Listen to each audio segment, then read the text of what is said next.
Punjabi radio USA पेश करता है अज दा दिन सिख इतिहास विच।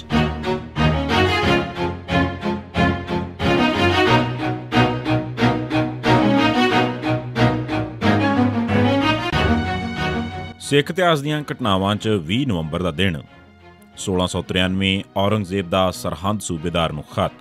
20 नवंबर 1693 ਦੇ ਦਿਨ ਔਰੰਗਜ਼ੇਬ ਨੇ ਸਰਹੰਦ ਦੇ ਸੂਬੇਦਾਰ ਨੂੰ ਖਤ ਲਿਖਿਆ ਕਿ ਗੁਰੂ ਗੋਬਿੰਦ ਸਿੰਘ ਨੂੰ ਕਹੋ ਕਿ ਉਹ ਗੁਰੂ ਫੌਜ ਇਕੱਠੀ ਨਾ ਕਰੇ ਤੇ ਝਰੋਖੇ ਚੋਂ ਦਰਸ਼ਨ ਦੇਣੇ ਯਾਨੀ ਦਰਬਾਰ ਲਾਉਣਾ ਬੰਦ ਕਰੇ। ਜੇ ਨਾ ਹਟੇ ਤਾਂ ਉਹਨਾਂ ਨੂੰ ਕਤਲ ਕਰ ਦਿੱਤਾ ਜਾਵੇਗਾ। 1981 ਦਿਹੇੜੂ 'ਚ ਬੱਬਰਾਂ ਵੱਲੋਂ ਪੁਲਸੀਆਂ ਦਾ ਕਤਲ। 16 ਨਵੰਬਰ 1981 ਦੇ ਦਿਨ ਬੱਬਰ ਖਾਲਸਾ ਦੇ ਖਾੜਕੂਆਂ ਵੱਲੋਂ ਕਪੂਰਥਲਾ ਦੇ ਨਿਰੰਕਾਰੀ ਮੁਖੀ ਪ੍ਰਹਲਾਦ ਚੰਦ ਉੱਤੇ ਹਮਲਾ ਕੀਤਾ ਗਿਆ। ਕਤਲ ਕਰਨ ਵਾਲਿਆਂ ਦਾ ਮੋਟਰਸਾਈਕਲ ਵੇਲੇ ਸਿਰ ਚੱਲ ਨਾ ਸਕਿਆ, ਜਿਸ ਕਰਕੇ ਉਹ ਉੱਥੇ ਹੀ ਛੱਡ ਕੇ ਦੌੜ ਗਏ।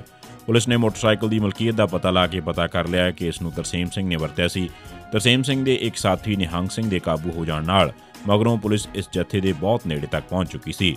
ਬੱਬਰਾਂ ਦੇ ਜੱਥੇ ਬਾਰੇ ਪਤਾ ਲੱਗਣ ਮਗਰੋਂ ਪੁਲਿਸ ਇੰਸਪੈਕਟਰ ਪ੍ਰੀਤਮ ਸਿੰਘ ਬਾਜਵਾ ਦੇ ਦਿਲ 'ਚ ਖਿਆਲ ਆਇਆ ਕਿ ਜੇ ਉਹ ਇਕੱਲਾ ਹੀ 1-2 ਸਿਪਾਹੀ ਲੈ ਕੇ ਤਰਸੇਮ ਸਿੰਘ ਤੇ ਉਸਦੇ ਸਾਥੀਆਂ ਨੂੰ ਕਾਬੂ ਕਰ ਲਵੇ ਤਾਂ ਉਹ ਛੇਤੀ ਹੀ DSP ਬਣ ਜਾਵੇਗਾ। ਇਹ ਸੋਚ ਕੇ ਉਸਨੇ ਆਪਣੇ ਕੋਲ ਸਿਪਾਹੀ ਲਏ ਤੇ ਦਿਹੇੜੂ ਚੱਲ ਪਿਆ। ਜਦੋਂ ਪੁਲਿਸ ਪਾਰਟੀ ਦਿਹੇੜੂ ਪਹੁੰਚੀ ਤਾਂ ਬਾਜਵਾ ਤੇ ਸਿਪਾਹੀ ਸੂਰਤ ਸਿੰਘ ਭਾਈ ਅਮਰਜੀਤ ਸਿੰਘ ਦੇ ਘਰ ਪੁੱਜੇ। ਉਸ ਵੇਲੇ ਬੱਬਰ ਚੁਬਾਰੇ 'ਚ ਬੈਠੇ ਸਨ। ਬਾਜਵਾ ਨੇ ਬੂਹਾ ਖੜਕਾ ਕੇ ਖੁਲਵਾਇਆ ਤੇ ਸਿੱਧਾ ਪੌੜੀਆਂ ਚੜ੍ਹਨ ਲੱਗ ਪਿਆ।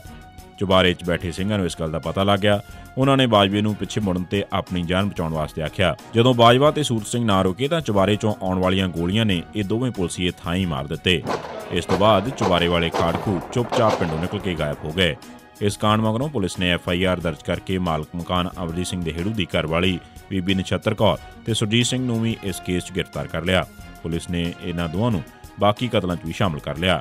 ਦੂਜੇ ਸ਼ਾਮਲ ਕੀਤੇ ਗਏ ਸਨ ਜਥੇਦਾਰ ਤਲਵਿੰਦਰ ਸਿੰਘ, ਬਾਨੀ ਬੱਬਰ ਖਾਲਸਾ, ਤਰਸੇਮ ਸਿੰਘ ਵਧਾਵਾ ਸਿੰਘ, ਅਮਰਜੀਤ ਸਿੰਘ ਦਿਹੇੜੂ ਤੇ ਫਰੀਦਕੋਟ ਦੇ 3 ਪੁਲਿਸ ਅਫਸਰ ਅਮਰਜੀਤ ਸਿੰਘ ਖੇਮਕਰਨੀ, ਗੁਰਨਾਮ ਸਿੰਘ ਹੌਲਦਾਰ, ਸੇਵਾ ਸਿੰਘ ਤਰਮਾਲਾ ਵਗੈਰਾ। 1985 ਇੰਦਰਾ ਗਾਂਧੀ ਕਤਲकांड ਸੰਬੰਧੀ ਗ੍ਰਿਫਤਾਰ ਕੀਤੇ ਕੇਰ ਸਿੰਘ ਦੇ ਪੁੱਤਰ ਜਿੰਦਰ ਸਿੰਘ ਤੇ ਦਲੀਪ ਸਿੰਘ ਨੂੰ ਨੌਕਰੀਆਂ ਕੱਢਿਆ ਗਿਆ। ਇੰਦਰਾ ਗਾਂਧੀ ਨੂੰ ਕਤਲ ਕਰਨ ਦੇ ਕੇਸ 'ਚ ਬੇਅੰਤ ਸਿੰਘ ਤੇ ਸਤਵੰਤ ਸਿੰਘ ਦੇ ਨਾਲ ਸਰਦਾਰ ਕੇਰ ਸਿੰਘ ਨੂੰ ਗ੍ਰਿਫਤਾਰ ਕੀਤਾ ਹੋਇਆ ਸੀ।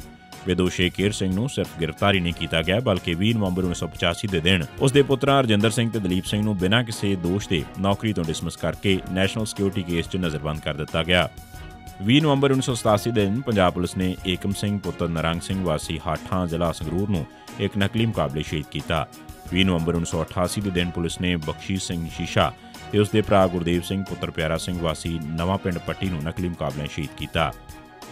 ਇਹ ਸੀ ਸਿੱਖ ਇਤਿਹਾਸ ਦੀਆਂ ਘਟਨਾਵਾਂ 'ਚ 20 ਨਵੰਬਰ ਦਾ ਦਿਨ। ਸੁਣਦੇ ਰਹੋ ਪੰਜਾਬੀ ਰੇਡੀਓ USA। ਸਿੱਖ ਇਤਿਹਾਸ ਨਾਲ ਸੰਬੰਧਿਤ ਇਹ ਘਟਨਾਵਾਂ ਡਾਕਟਰ ਹਰਜਿੰਦਰ ਸਿੰਘ ਦਲਗੀਰ ਦੀ ਕਿਤਾਬ ਸਿੱਖ ਤਵਾਰੀਖ 'ਚੋਂ ਧੰਨਵਾਦ ਸਹਿਤ ਲਈਆਂ ਗਈਆਂ ਨੇ। ਸੁਣਦੇ ਰਹੋ ਪੰਜਾਬੀ ਰੇਡੀਓ USA।